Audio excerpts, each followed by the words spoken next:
ఏడాదిన్నరలో కాంగ్రెస్ ప్రజా ప్రభుత్వం రాష్ట్రాన్ని అన్ని రంగాల్లో అభివృద్ధి చేస్తోందన్నారు మంత్రి కోమటిరెడ్డి వెంకటరెడ్డి. నల్గొండలో జరిగిన స్వాతంత్ర దినోత్సవ వేడుకల్లో పాల్గొన్న మంత్రి కోమటిరెడ్డి జాతీయ జెండా ఎగురవేశారు.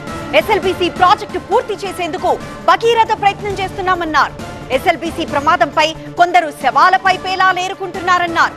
ప్రమాదంపై సలహాలు ఇవ్వాల్సింది పోయి ప్రాజెక్ట్ ఆపేయాలని బీఆర్ఎస్ నేతలు దుష్ప్రచారం చేసిందన్నారు వెంకటరెడ్డి.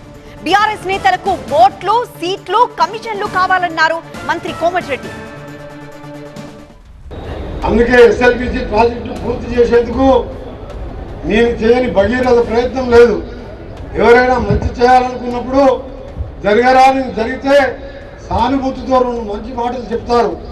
కానీ ఇల్లు కాలితే వేలాలు ఏరుకొని బుక్కుదామని చూసేవారు ఉంటారని ఎస్ఎల్బీసీ సంఘటన జరిగిన తర్వాత తెలిసింది.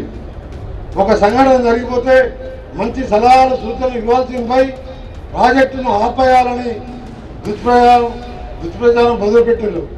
అటువంటి వాళ్లకు సీట్లు, ఓట్లు, కమిషన్లు కావచ్చు. కానీ నాకు నల్లగొండ గుండెలపై నుండి ఫ్లోరైడ్ పోవాలని మాత్రమే ఉన్నది.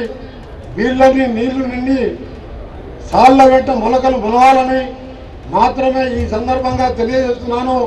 ఎన్ని అడ్డంకులైనా, ఎన్ని సవాళ్ళు ఎదురైనా ఎస్ఎల్బీసీని పూర్తి చేసి తీరుతారని నల్గొండ బిడ్డలకు హామీ ఇస్తున్నాను.